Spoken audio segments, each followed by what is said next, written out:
फिरोजाबाद में आज उस समय हड़कंप मच गया जब सिकुहाबाद के स्टेशन रोड पर झुग्गी झोंपड़ी में रहने वाले कामगारों ने सड़क को पूरी तरह जाम कर दिया।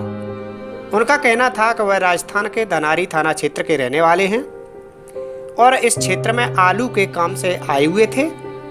उसी समय सरकार द्वारा लॉकडाउन की घोषणा कर दी गई। लक्ष्मण नाम है। सुबह आपने जाम क्यों लगा दिया था? क्या भूखे प्यासे हैं, बहुत दिन से नहीं मिला। चाय आती है, चाय में पेट थोड़ा भर जाता है। भगत को भूखा प्यासा नहीं आ रहा। तो पूरी उरी तो आई थी, 4-5 चक्कर आई थी, फिर पूरी वरी कुछ नहीं आ रही है। भूखे प्यासे मर गए हम तो। कहाँ जाएं? आलू बीनने आए थे, आलू भी बंद हो गया। कोई बाहर निकलने की साधन नहीं मिला हमको, कोई जाने वाने का साधन ही कोई ना। कहाँ तक करेंगे काम? बाल बच्चे मांग तांग के लिए आते हैं, हम तो जाते नहीं। बड़े छोटे बड़े तो चले आते हैं बच्चे लोग, उसी से गुजरान कर लेते हैं। अब कहाँ तक करें गुजरान? हमारा धंधा नहीं चला। सरकार कह रही है कि हम खाना पहुंचा रहे हैं। ना हाँ सर, कोई पूछा नहीं रहा हमको, कोई नहीं पूछा। सुबह केले आए थे, केले से थोड़ा पेट भर जाएगा। 2-2 केले दिए, 5-5 केले तो खा रहे। बाल बच्चे क्या खाएंगे? भूखे प्यासे नाम लिखे आते हैं, 10-10 बार नाम लिखा, कोई साधन नहीं पूछ रहा। कोई साधन ही नहीं हमारे पास। भूखे प्यासे ऐसे मर गए। कहाँ तक चलेगा काम? 1 दिन है, 2 दिन है, 4 दिन है, महीना 2 महीना होने जा रहा है, 1.5 महीना होने जा रहा है। घुमक्कड़ जीवन जीने वाले ये परिवार आज 2 वक्त की रोटी के लिए मोहताज हैं। यहाँ करीब 15-16 परिवार झुग्गी झोंपड़ी में रहकर अपने दिन काट रहे हैं।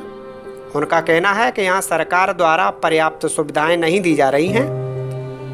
यहाँ सुविधाओं के नाम पर सिर्फ औपचारिकताएं निभाई जा रही हैं। यहाँ हमको तो हो गया 10 साल, 8 साल हो गया।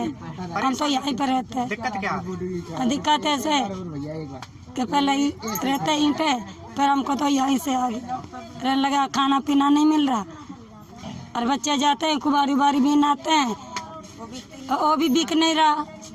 तो खाना खाएं कहाँ से खाएं? बच्चे देने आया था, पूरी उड़ी देने आते थे, 4-5 बार दे गए, फिर बाद में आए नहीं। यहाँ कुछ परिवार ऐसे हैं जो राजस्थान के अलावा अन्य राज्यों से आए हुए हैं, जो काम की वजह से यहाँ ठहरे हुए थे। काफ़ी समय हो गया, 2-2 वक्त की रोटी के लिए मोहताज हैं। ये इतने परेशान हो गए आज, तो आज इन्होंने परेशानी के चलते सिकुहाबाद के स्टेशन रोड पर इन्होंने जाम लगा दिया। अब इनकी परेशानी तो यही जानते हैं। आइए बात करते हैं यहाँ के एक परिवार से। आप यहाँ के रहने वाले हो, यहाँ रहने आए हो, काम करते थे, क्या परेशानी आ रही, क्यों जाम लगा दिया था? हमको जाने के लिए कोई साधन नहीं मिल रहा, कोई खाने के लिए 2 टाइम की रोटी नहीं मिल रही। आए हम राजस्थान से आए थे, कमाने खाने के लिए आए थे, आलू बीनने के लिए। वो काम था वो भी बंद हो गया हमारा। हम खाना खाएं तो कहाँ से खाएं? कोई काम धंधा भी नहीं है, जाएँ तो कहाँ जाएँ यहाँ से? हम हमारे लिए कोई गाड़ी बना दो, जो घर पर छोड़ दे, 2 टाइम के खाना दे दो। अच्छा, सरकार कहती है कि हम खाना दे रहे हैं। सरकार कोई खाना नहीं दे रही, नाम लिख के ले जाते हैं मगर कोई खाना नहीं आता हमारे द्वारा। वैसे 2 बार 3 बार पूरियाँ आई थी, पूरे खा खा के गुच्छ हो गए, हम तो बीमार हो गए अगले से। वो पूरी भी बंद कर दी हमारे। तो चाय आती है कि टाइम पे सुबह।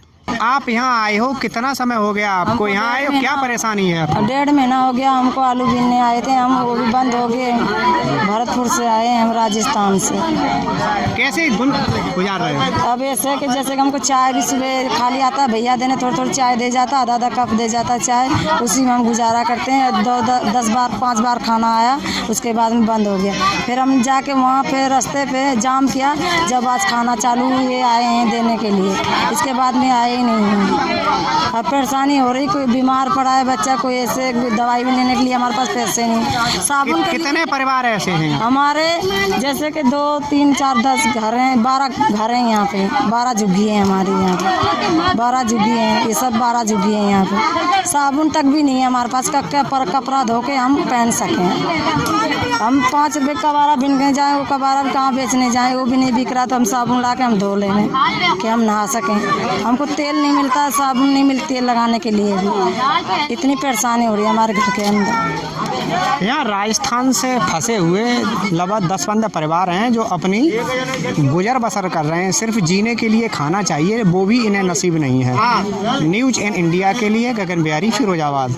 हालांकि स्थानीय प्रशासन को जब इस घटना के बारे में जानकारी हुई तो उन्होंने रोटी बैंक का सहारा लिया और सड़क जाम कर रहे राहगीरों को केला, चाय, बिस्कुट देकर किसी तरह शांत कराया और करीब 3 घंटे बाद सभी परिवारों को कच्चा और पक्का राशन दिया। यहाँ तक कि नायब तहसीलदार अवनीश कुमार यादव ने स्वयं वहाँ पहुंचकर लोगों को राहत सामग्री दी। ये जो प्रवासी लोग रुके हुए हैं, प्रशासन पूरी तरीके से, जैसा कि सरकार का निर्देश है कि कोई भी व्यक्ति भूखा नहीं सोएगा, तो प्रशासन ने सारी व्यवस्था कर रखी है राशन पानी की। और इसके लिए हमें निर्देशित भी किया है डीएम साहब के तरफ से। एसडीएम महोदया ने भी ये निर्देश किया है कि कहीं भी कोई व्यक्ति बिना राशन के ना रहे, उसे राशन पहुँचे, कच्चा खाना या फिर पक्का। तो इसके लिए जहाँ से हमें सूचना मिलती है वहाँ हम लोग राशन पहुँचाते हैं। इसमें कई सारे हमारे स्वयंसेवी संगठन है, वो पूरा अपना सहयोग कर रहे हैं, तो उनके कोऑर्डिनेशन के साथ हम लोग काम कर रहे हैं। अगर वो सूचना मिल जाती है किसी क्षेत्र में कि वहाँ पे व्यक्तियों पर राशन नहीं पहुँच रहा है, और स्वयंसेवी संगठन जो है वो अगर ये कह रहे हैं कि हम उस क्षेत्र में चिन्हित कर रखा है, उस क्षेत्र में पहुँचा रहे हैं, तो शासन के साथ कोऑर्डिनेट करके साथ में उनका बंटवा रहा है, राशन बंटवा रहा है। दूसरा ये है कि अगर कोई स्वयंसेवी संगठन नहीं वहाँ पहुँच पा रहा है, तो तहसील प्रशासन अपनी पूरी जिम्मेदारी निभा रहा है, और हमारे पास सारा राशन मौजूद है।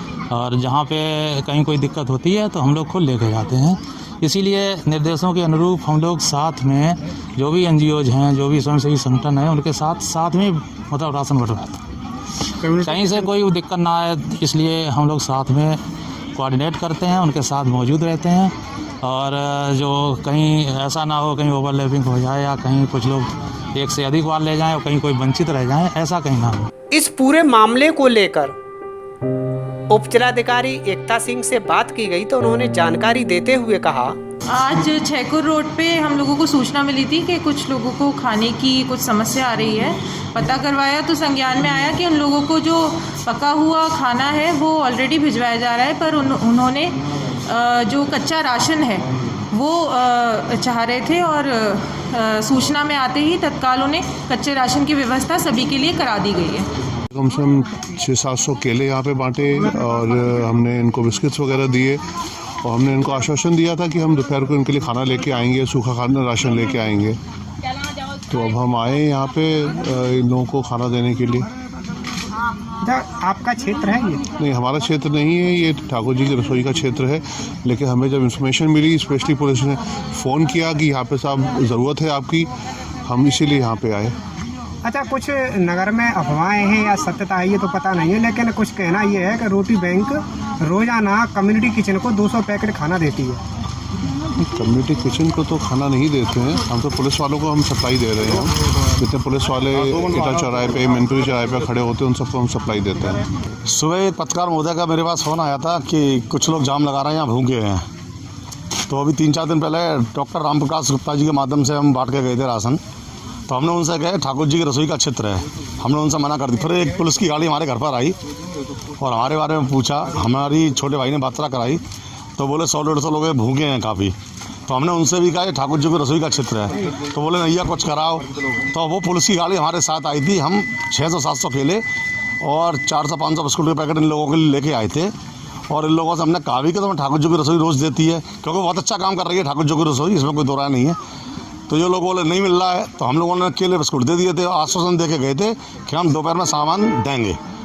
तो जब लेके आए तो पता चली कि ठाकुर जी की रसोई ने उनको दे दिया है। बहुत बहुत धन्यवाद ठाकुर जी की रसोई का। हमारे पास तो जैसे ही सूचना पहुंची है, ऐसा था हमारा कल का टाइम था उधर बंटने का, लेकिन वो SDM साहब का नायब तहसीलदार साहब का फ़ोन आने से वार्ड नंबर 20 में बंटवा दिया कल उन्होंने, वरना ये नौबत भी नहीं आती। और आज हमने हाल जैसे ही पता चला तुरंत हमने बांटा, आप लोग साथ ही थे।